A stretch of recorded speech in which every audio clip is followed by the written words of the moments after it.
하나님 말씀 봅시다. 오늘은 요한복음 10장 10절에 있는 말씀입니다.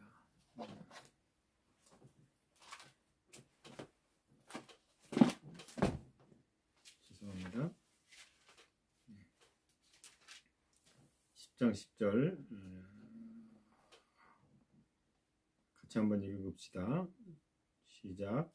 도둑이 오는 것은 도둑질하고 죽이고 멸망시키려는 것뿐이요 내가 온 것은 양으로 생명을 얻게 하고 더 풍성히 얻게 하려는 것이라. 하나님 말씀 한번 더 봅니다. 요한복음 말씀입니다. 요한일서군요. 요한일서 5장 11절에서 12절에 있는 말씀입니다. 요한일서 5장 11절에서 12절에 있는 말씀을 보겠습니다. 또 증거는 이것이니 같이 읽겠습니다. 시작. 또 증거는 이것이니 하나님이 우리에게 영생을 주신 것과 이 생명이 그의 아들 안에 있는 그것이니라. 아들이 있는 자에게는 생명이 있고 하나님의 아들이 없는 자에게는 생명이 없느니라. 오늘은 마우스가 말썽을 피우네요.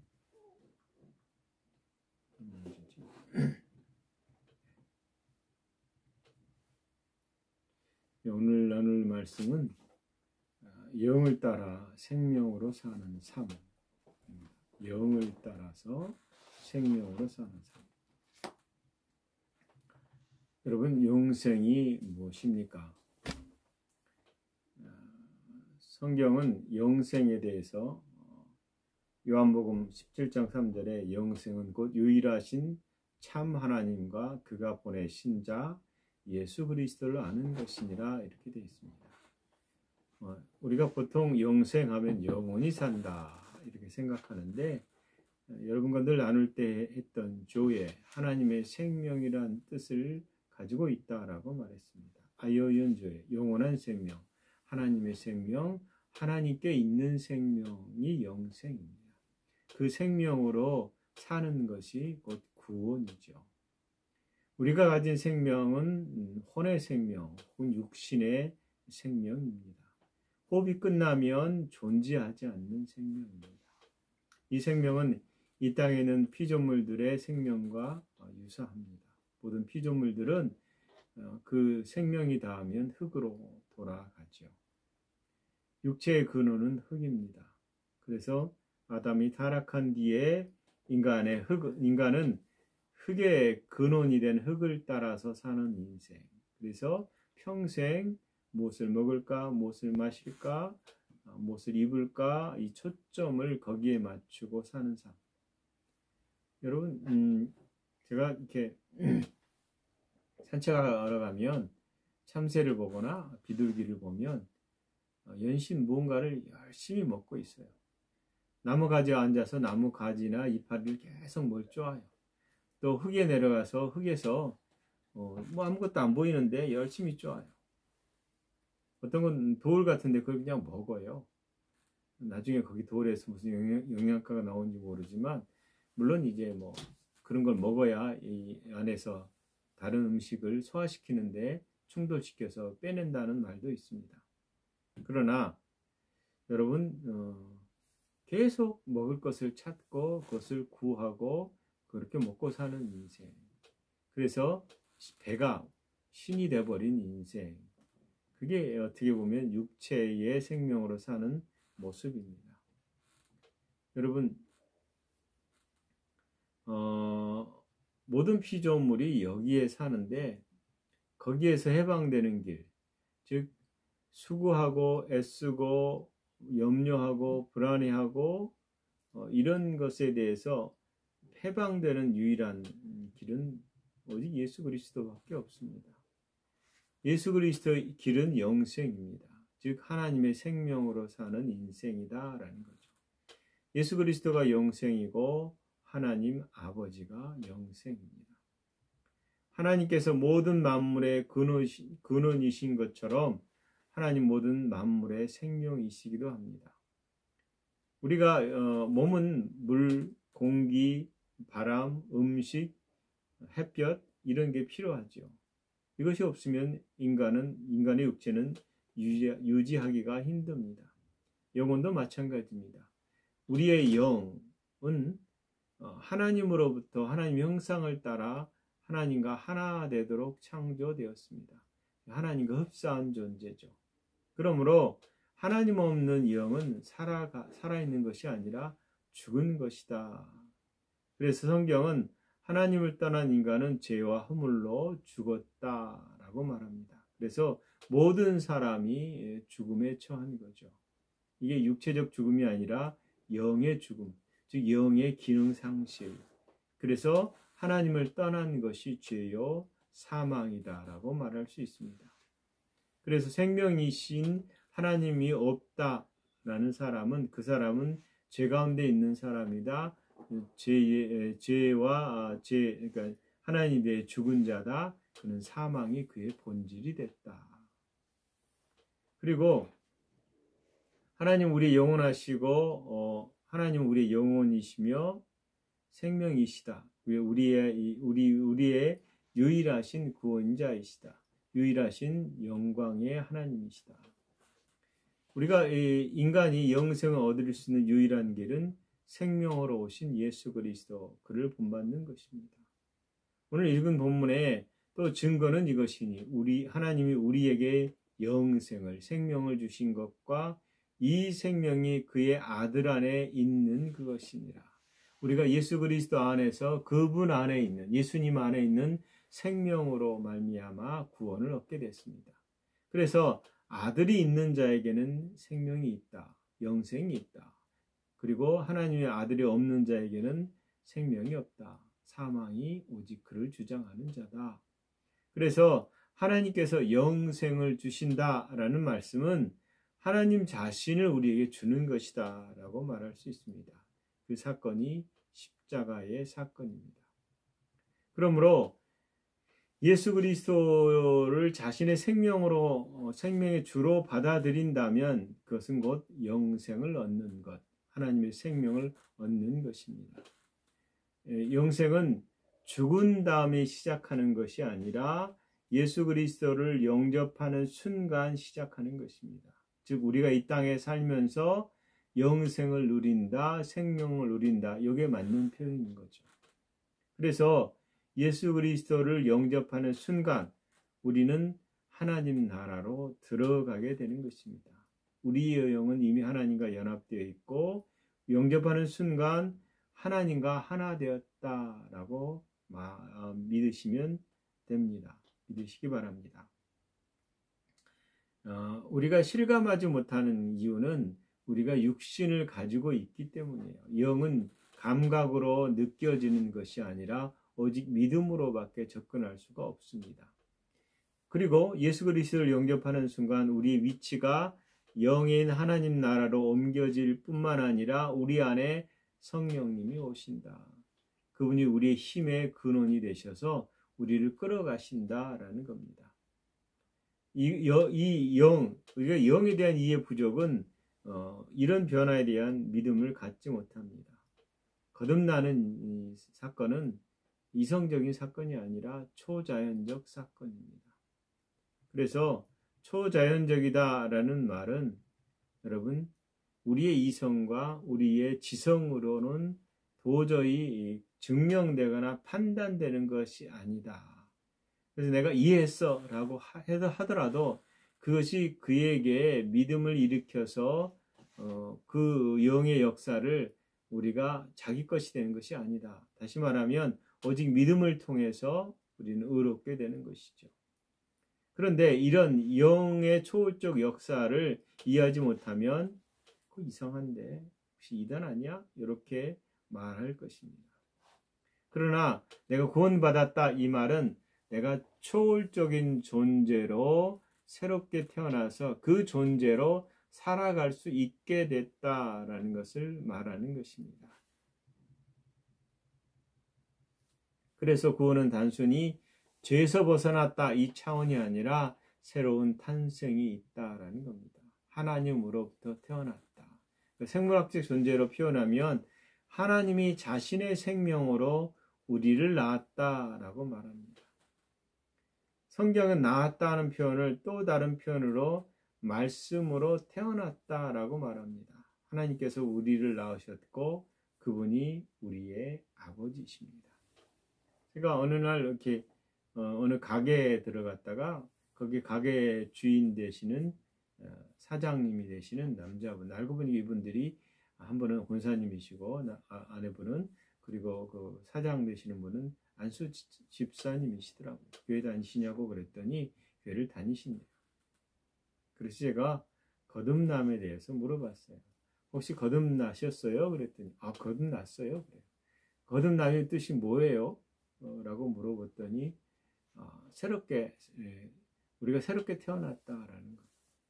어떻게 태어났는데요? 그랬더니 니고데모처럼 위로부터 태어난 거죠. 이렇게 얘기하더라고요. 잘하시네요. 그러면 왜 하나님을 아버지라고 부르세요? 그랬더니 그분이 성경에 하나님 아버지이지 않습니까? 그냥 아버지라고 부르는 것이 아니라 아버지라고 분명할 이유가 있지 않습니까? 라고 했더니 이분이 우리가 강아지 보고 야 내가 엄마다 이러잖아요. 그렇게 엄마다, 이렇게 아버지다, 아빠 이렇게 부르는 것처럼 부르는 거죠. 이렇게 얘기를 해요. 그래서 제가 그렇게 얘기하면 좀 다르죠. 제가 지금 얘기한 것 생물학적 표현으로 그분의 생명으로 낳았다. 영생은 조회입니다. 하나님의 생명. 하나님은 우리를 낳았다라는 것은 굉장한 의미가 있죠. 그래서 제가 예수님이 왜 죽으신지 아세요? 무슨 제목으로 죽으신지 아세요? 그랬더니 잘 모르겠는데요. 그러더니 목사님 그러지 마시고요. 우리 애들한테 얘기하세요. 우리 애들은 다 따져요, 이유를. 근데 저희들은 그냥 믿어요, 이렇게 말하더라고요. 그렇죠, 믿어야죠. 근데 애들은 조목조목 따진대요. 우리 아이들한테 잘 맞겠대요. 여러분, 아버지라고 말하는 것은 생물학적으로 낳았기 때문에 아버지고 어머니고 그렇잖아요. 즉 아버지의 DNA, 아버지의 본성을 가졌다. 그래서 하나님 아버지 되심에 대한 정확한 이유가 있어야 된다라는 겁니다. 하나님의 아버지다라는 것은 아버지의 본성이 나의 본성이 됐다. 즉 그분의 신성이 우리 가운데 인성 안으로 들어와서 우리가 이제는 새로운 피조물이 됐다. 전혀 다른 차원의 종족이 됐다라는 뜻이잖아요. 하나님께서 우리 아버지다라는 이 아버지 되심에 대한 이해가 부족하다라는 겁니다. 하나님의 아버지다 이 말을 유대인들은 하나님이 신이고 너도 신이냐? 그래서 신성 모독이라는 죄로 예수님을 제목을 다룬 겁니다. 하나님의 성품에 참여한 자, 하나님 본성에 참여한 자, 이게 그리스도인들이잖아요. 그래서 하나님의 생명은 거듭난 자 안에서만 발견됩니다. 그래서 거듭난 자에게 주어지는 생명은 그냥 단순히 천국 갈 수 있다라는 것만이 아니라 그것이 현재 삶에서 적용시켜서 내가 지금 천국의 삶을 이 땅에 사는 것입니다. 그 삶을 나타내는 것이죠. 근데 오늘 읽은 본문 중에 요한복음 10장 10절 하반절에 보면 내가 온 것은, 예수님이 내가 오는 것은 양으로 생명을 얻게 하는 것이다 라고 구절이 끝나지 않습니다. 얻게 하고 더 풍성히 얻게 하는 것이다. 생각해 보십시오. 생명을 얻었어요. 즉 생명으로 나왔잖아요. 근데 이 생명이 더 풍성해져야 된다라고 말할 때 이 의미를 정확하게 이해할 필요가 있다라는 겁니다. 단순히 구원을 받아서 천국 갈 수 있다는 뜻이 아니라 영생인 하나님의 생명이 우리 죽을 육체 가운데서도 풍성하기를 원하세요. 또한 우리의 변화되어서 새롭게 할 이 마음에도 하나님의 생명이 풍성해지기를 원한다라는 겁니다. 다시 말하면 우리 삶의 모든 영역, 그리고 우리의 육체나 우리의 생각이나 혹은 우리의 마음이나 혹은 우리의 삶의 이 영역에서도 이 생명의 통치가 있기를 하나님 원하신다라는 겁니다. 우리가 왜 이 생명이 풍성히 되어져야 하느냐라는 것은 더 이상 우리가 육신에 있지 않고 영에 있기 때문이에요. 로마서 8장 9절에 보면 만일 너희 속에 하나님의 영이 거하시면 너희가 육에 있지 아니하고 영에 있나니 육신에 있지 아니하고 영에 있어요. 누구든지 그리스도의 영이 없으면 그리스도의 사람이 아니니라 이렇게 합니다. 우리는 성령님이 계시고 더 이상 우리는 육신에 있지 않고 영에 있다. 그래서 우리는 영에 속한 자다라고 말합니다. 나는 영이요 혼을 가지고 몸 안에 산다라고 말할 때 우리는 이제 혼이 중심이 아니라 영을 따르는 혼의 삶, 영을 따르는 혼의 삶이란 말은 생명의 삶입니다. 혼이 영에 붙들려서 영의 생각을 말하고 영의 뜻을 나타내고 영의 뜻을 이 땅에서 행하는 것, 그게 생명의 삶입니다. 그래서 거듭났을 때 우리의 영은 기능적 측면에서 하나님과 연합돼서 이제 살아나고 하나님의 뜻을 우리 혼과 연합해서 아버지 뜻을 준행할 수 있도록 되었다 이 말이거든요. 하나님과 떨어지면 하나님의 생명이 떠나면 우리 육신은 기능적인 측면에서 죽은 겁니다. 하나님에 대해서 죽었기 때문에 하나님으로부터 연합된 그 모든 것들을 누릴 수 없게 된다라는 겁니다. 그래서 우리가 거듭난 영은 이제 하나님으로부터는 말씀을 가지고 살 수 있게 된 겁니다. 여러분, 예수 그리스도를 믿지 않으면 이방인들은 계속적으로 죽은 자의 삶을 살 수밖에 없습니다. 그렇지만 거듭난 자는 더 이상 육신에 속하지 아니한 자로 영의 삶을 살 수 있게 됐다라는 거죠. 예수님이 그러셨잖아요. 사람은 떡으로만 살 것이 아니요 하나님 입으로부터 나오는 모든 말씀으로 산다. 영의 양식은 결국 하나님 말씀이잖아요. 사람은 분명히 떡이 필요합니다. 그러나 그것은 영원하지 않다라는 거죠. 인간은 하나님의 말씀을 먹어야 제대로 삽니다. 육신은 밥을 먹고 몸도 밥을 통해서 유지하지만 영은 말씀을 먹어야 자라납니다. 그래서 말씀이 얼마나 중요한지를 우리는 예수님의 삶을 통해서 엿볼 수 있다라는 겁니다. 예수님이 그러셨잖아요. 자신의 말이 가치가 있고 권위가 있다라는 것을 아셨어요. 사람들이 예수님을 쫓아다니면서 그분의 가르침과 그분의 교훈을 들으면서 이것은 그 교훈과 권위를 인정했어요. 왜 인정했을까요? 그분이 이렇게 말했어요. 내가 너희에게 이른 말은 영이요 생명이니라. 그분의 말씀은 예수님 말씀은 살아있는 말씀이세요. 그리고 예수님 말씀은 생명과 죽음을 가져다 주는 걸 아셨어요. 왜 그러셨을까요?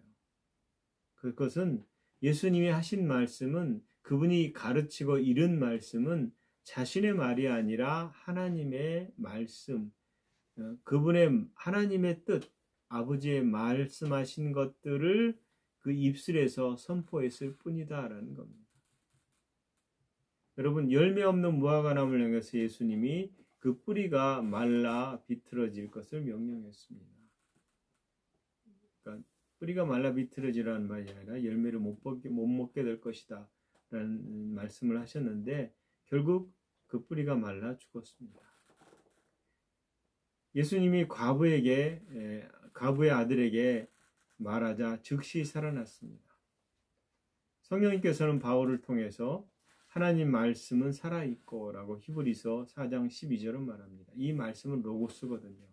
예수님께서 내가 너에게 이른 말은 영이요 생명이라 이 말씀과 하나님의 말씀은 살아있고 라는 것과 동의어 반복된 표현이다 라고 볼 수 있습니다. 그리고 야고보서 1장 18절은 사람을 재창조, 새롭게 하신 생명에 주는 말씀으로 우리를 낳았다 라고 말합니다. 이게 베드로전서 1장 23절에 너희가 거듭난 것은 썩어질 씨로 된 것이 아니요 썩지 아니할 씨로 된 것이니 살아있고 항상 있는 하나님 말씀으로 되었느니라.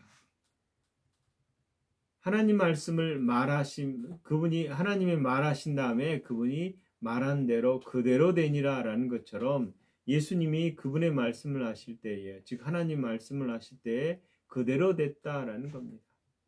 그래서 우리가 영적으로 영의 영역, 이 영적인 영역에서 태어나게 한 것은 우리에게 영원한 생명인 하나님의 생명을 주시고 그리고 썩지 아니할 말씀으로 그걸 하셨다라는 겁니다. 시편 107편 20절에 그가 그의 말씀을 보내어 그들을 고치시고 라고 말했습니다. 그 말씀은 바로 예수 그리스도이십니다. 그분이 오셔서 이 땅에서 말씀이 어떻게 역사하는지를 우리에게 보여주셨습니다. 요한일서 1장 1절에 태초에 말씀이 계시니라 이 말씀이 하나님과 함께 계셨으니 이 말씀은 곧 하나님이시니라 이렇게 말하잖아요. 그것은 우리에게 영원한 생명을 가져왔던 말씀이다. 사도행전 20장 32절에 에베소 교회를 향해서 바울이 작별할 때도 하는 말씀이잖아요. 저번주에 아마 이 말씀을 읽었을 겁니다. 지금 내가 여러분을 주와 함께 그의 은혜의 말씀에 부탁하노니 그 말씀이 여러분을 능히 든든히 세우사 거룩하게 하심을 입은 모든 자 가운데서 기업이 있게 하시리라. 말씀에 부탁하고 그 말씀이 우리를 든든히 세우고 거룩하게 하신다라는. 그래서 하나님 말씀은 믿음을 세워주는 말씀입니다. 은혜를 계시하는 말씀입니다. 보장된 확신의 말씀들입니다. 이 말씀이 우리의 증언이요 증거가 됩니다. 그래서 우리가 전파하는 믿음의 말씀, 그 말씀이 우리 안에 거하면 참 제자가 되는 것입니다. 그리고 그 말씀이 우리 안에 거하면 진리를 알 때 그 진리가 우리를 자유케 한다라는 것입니다. 여러분, 우리는 말씀 안에 거합니다. 말씀 안에 삽니다. 우리의 집은 말씀 안에 있습니다. 여러분 그렇잖아요. 오늘 요한복음 15장 7절에 늘 했던 말씀. 너희가 내 안에 거하고 내 말이 너희 안에 거하면 무엇이든지 원하는 대로 구하라. 그리하면 이루리라.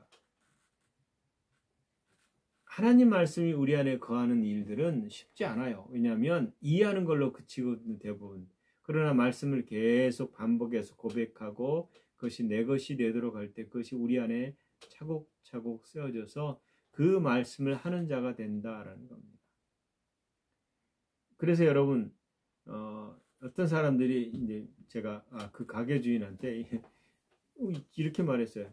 아니 우리가 믿는 자의 결은 표적에 따르니 제가 뱀을 집으며 전갈을 밟으며 무슨 독을 마신 해지를 당치하냐며 써놓은 즉 나으리라 경마가 떠나리라 치유되리라 이 말씀을 했는데 그랬더니 그분이 저한테 희한한 말을 그 말씀대로 했더니 어떤 분이 죽었어요 그러는 거야.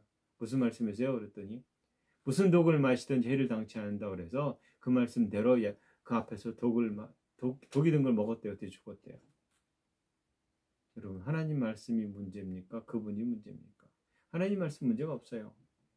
근데 케네스 에긴 목사님이 제발 너는 사람에게 가르칠 때에 마치 당장 무리를 걷는 것처럼 말하지 말라. 가르치지 말라 이렇게 말했대요. 무슨 말이에요? 우리는 하나님 말씀을 먹어서 장성한 분량으로 자라지 않은 상태에서 그냥 어린아이 같은 상태에서 뱀에 물리면 죽어요.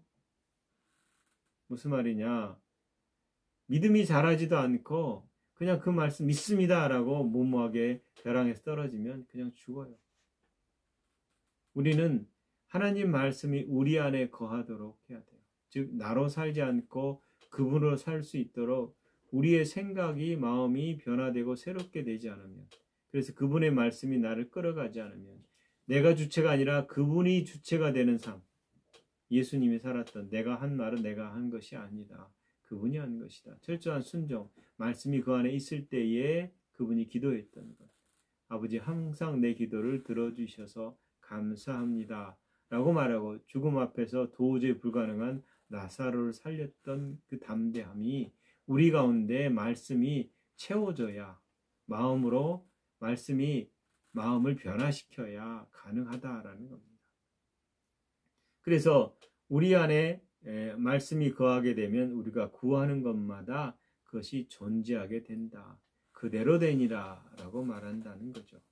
여러분, 끊임없이 말씀을 우리가 읽고 묵상하고 그것을 고백하고 내 것이라고 할 때에 이 말씀이 우리 안에서 살아있다라는 겁니다. 하나님의 능력에는 어떤 한계가 없습니다. 내게 능력 주시는 자 안에서 라고 말할 때 내게 능력 주시는 분 안에서, 그 다음 구절이 뭐예요? 빌립보서 4장 13절에 있는 all, 모든 것을 할 수 있느니라 이렇게 말합니다. 무엇은 못하는 것이 아니라 무엇뿐만 아니라 모든 것을 다 할 수 있다. 이게 실언이 아니라 사실이요 진리입니다. 하나님 말씀은 하나님으로부터 나온 것입니다. 나로부터 나온 것이 아니고 내가 그분의 말씀을 말하도록 내어드리는 거죠. 그 삶을 살 수 있도록 내가 변화되어야 되는 것입니다. 여러분, 그래서 말씀을 마음에 두어야 하는 이유는 우리 마음에 있던 그분의 말씀이 우리 입술을 통해서 나타나기를 원하시기 때문이에요. 말씀은 하나님께서 말씀하시는 겁니다. 말씀은 하나님 자신의 일부여 전부입니다. 말씀은 살아있는 것이고 그 말씀은 영원토록 있습니다. 말씀을 마음에 두고 그것을 말하는 자마다 그것을 인해서 구하는 것이 나타나고 존재하게 된다라는 것이 성경에 있는 말씀입니다. 그러므로 여러분, 주목해야 될 게 보이지 않는 말씀입니다. 계속해서 말씀을 고백하고 선포하고 내 것이다고 말하고 나는 그런 자라고 말하고 아버지께서 말한 그런 자다. 나는 온전하고 이긴 자고 지혜로운 자고 부족함이 없는 자고 항상 건강한 자, 치유하는 자고 이것을 선포하라는 거예요. 고백이 소유보다 우선한다라는 말은 제 말이 아닙니다. 그리고 성경이 증언하는 말이기도 하고요. 이 고백, 나는 무엇이다. 나는 무엇을 가지고 있다라고 말하는 이 고백이 없는 것을 잊게 한다라는 겁니다. 예레미야 1장 12절에 내가 내 말을 지킨다라고 말했습니다. 그분은 그분의 말씀을 지키는 자입니다. 그리고 하나님의 모든 말씀은 능하지 못하심이 없느니라 라고 누가복음 1장 37절은 말씀하고 있습니다. 여러분이 지금 어디에 살고 있습니까? 우리는 이 땅에서 예수 그리스도의 이름으로 삽니다. 그래서 그 이름으로 성령님 안에서 성령님을 따라서 육신으로 사는 존재입니다. 그러나 본질은 영이다라는 측면에서 본질인 영을 따라서 육신이 순종해야 되는 거죠. 육신을 따라가는 것이 아닙니다. 끊임없이 우리는 우리의 대적이 뭐예요? 원수가 사단이잖아요. 사단이 우리를 속여서 우리가 육신적인 삶을 살도록 해요. 감각에 매어도록 해요. 우리 습관에 매어서 옛사람의 습관을 따라서 말하고 변화되지 않는 게 솔직한 우리의 현실입니다. 그런데 그것이 내가 아니라는 사실을 깨닫는다면 실패하더라도 다시금 새로운 피조물의 삶을 확인하고 거기로 돌아가야 된다라는 것. 빌립보서 4장 9절에 바울이 너희는 내게 배우고 받고 듣고 본 바를 행하라. 그리하면 평강의 하나님이 너희와 함께 계시리니. 여러분, 예수 그리스도를 믿으면 이미 함께하지만 그분의 말씀을 동의하고 그 말씀이 우리 마음 가운데 가득할수록 그분이 나와 함께 하심에 대한 그 탁월함과 그 확신들이 더 가득해진다라는 거예요. 우리가 진리를 알면 그 진리 계시를 따라서 끊임없이 우리의 태도와 우리의 생각과 우리의 삶의 마음에 있던 것들을 다 변화시켜야 돼요. 그것을 바꿔야 된다는 거죠. 그래서 그분의 표현이 내가 되는 것입니다. 우리는 영입니다. 그리고 우리는 기록된 말씀을 가지고 있습니다.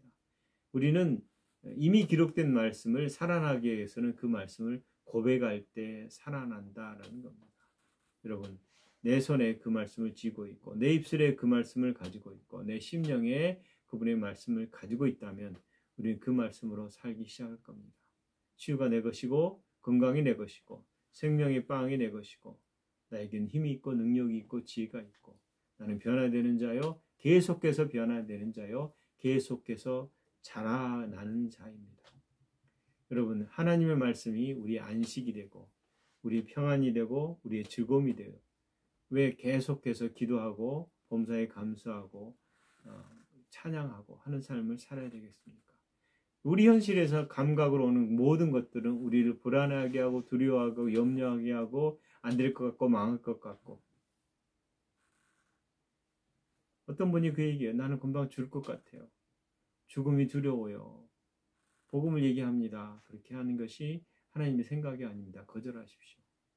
우리에게 주는 부정적인 생각들, 하나님으로부터 오지 않은 것들을 우리는 거절해야 됩니다. 그리고 그 자리에 말씀을 자꾸 대입시키십시오. 나는 건강한 자다. 주님이 내 죄를 가져가셨다. 나는 내 안에 계신 이가 세상보다 크다. 그러므로 나는 어떤 염려보다 어떤 문제보다 크다라고 고백할 수밖에 없어요. 그렇지 않으면 우리는 이 상황을, 이 문제들을 이길 힘이 없게 되는 것입니다. 하나님은 우리의 입술을 통해서 그분이 창조적인 말씀이 나가기를 원하십니다. 우리를 통해서 많은 사람들을 자유케 하기를 원하십니다. 영으로 산다는 게 자꾸 은사를 통해서 보고 듣고 말하는 것을 말하지 않습니다. 그것은 굉장히 위험합니다. 하나님, 여러분, 은사를 부인한다는 말이 아니에요. 은사를 하나님은 주십니다. 교회의 덕을 세우고 또 성도들을 위해서 은사를 주십니다. 그러나 이 신령한 은사라는 것을 통해서 우리에게 주시는 이 지혜의 말씀들, 성경이 우리에게 성령을 통해서 풀어지는 말씀들을 무시하지 말라는 겁니다. 계속 말씀을 보고 그 말씀이 내 것이 되도록 해야 된다는 거예요. 여러분, 말씀은 우리에게 말하는 것입니다. 말씀은 나를 향한 계시입니다. 그래서 우리가 끊임없이 시인하고 고백하고 얻으려는 구원의 섭리가 똑같잖아요. 구원한다라고 말할 때 그것은 마음으로 믿어서 의에 이르고 어떻게 해요? 입으로 시인해서 구원에 이르느니라. 하나님 말씀을 마음으로 믿으시고 그것을 입으로 시인하여서 선포함으로 그것이 구원의 열매로 나타나는 것이죠. 여러분, 계속 고백하십시오. 계속 고백하십시오. 고백이 현실을 만들어낸다라는 겁니다. 믿는 자는 영생을 가졌나니라고 요한복음 47장 6장 47절은 말합니다. 가질 것이 아니라 믿으면 갖게 된다. 나을 것이 아니라 나았다. 지혜로울 것이 아니라 지혜롭다. 빛이 될 것이 아니라 빛이다. 소금이 될 것이 아니라 소금이다. 그래서 믿는 것은 결국은 고백을 통해서 그것을 소유하게 되고 말씀대로 행하는 것입니다. 말씀대로 행하는 것은 우리의 고백인 거죠. 고백은 어떻게 보면 우리 안에 있는 우리 자신의 표현이다라고 말할 수 있습니다. 세상에 사람들은 우리를 보면 미쳤다고 말해요. 건강하지 않은 다리를 가지고 나았다라고 말하는 것을 보고 미쳤다고 말하죠. 그러나 초월적인 경험은 나은 것입니다. 초월적인 경험을 위해서는 우리는 말씀대로 행하는 것입니다. 쉬운 것은 아니죠. 우리를 끊임없이 감각의 노예로 우리를 끌어가고 우리는 거기에 붙잡혀 살았기 때문입니다. 그러나 이길 힘은 육이 아니라 영입니다. 영은 곧 그분의 말씀입니다. 어떻게 내가 영을 따라서 생명으로 살 것인가 라고 말할 때 하나님 말씀이 진리요 그 말씀을 따라서 그 영과 진리를 따르는 말씀이 내 살이 되고 내 피가 되도록 우리가 말씀을 주목해야 된다라는 겁니다. 그래서 우리의 고백이 우리의 현재 이치를 갖게 되는 것입니다. 이해했어 라는 차원을 뛰어넘어야 된다는 거죠. 그것은 정신적, 지적 동의가 아니라 하나님 말씀에 대한 온전한 성령의 인도하심을 계십니다. 여러분, 감각이라는 것을 믿지 마십시오.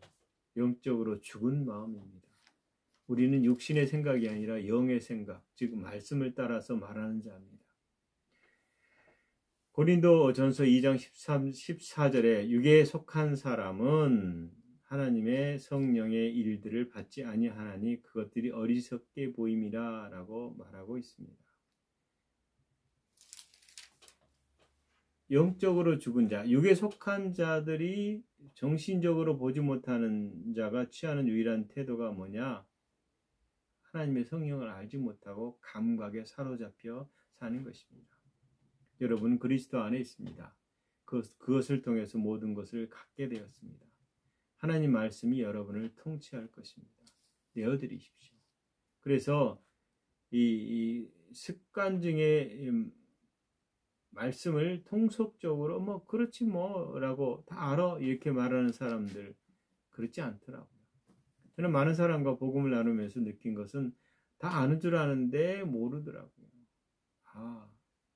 말씀이 살아있지만 살아있는 말씀을 따라 잡혀있지 않구나라는 생각을 합니다. 여러분, 우리는 그동안 말씀에 대해서 고백에 대해서 계속 말해왔습니다. 그러나 계속 말할 수밖에 없는 것, 계속 정체성을 회복해야 될 수밖에 없는 것, 여전히 썩고 살기 때문입니다. 하나님 말씀이 우리 가운데 있습니다. 그리고 그 말씀을 우리는 나타내야 됩니다. 그것이 영으로 사는 것입니다. 그것이 생명 안으로 사는 것입니다. 우리 안에 살아있는 말씀, 말씀이 주되심이 우리를 다스린다. 말씀을 통해서 하나님을 안다. 말씀을 통해서 예수 그리스도를 압니다. 말씀을 통해서 성령님을 압니다. 여러분, 하나님의 생명으로 살기 위해서 말씀을 여러분 안에 풍성히 거하시게 하시기를 예수 그리스도의 이름으로 축원합니다. 기도하겠습니다. 하나님 말씀은 살아있고 운동력이 있어 좌우의 날성검보다 더 예리하다고 하였습니다.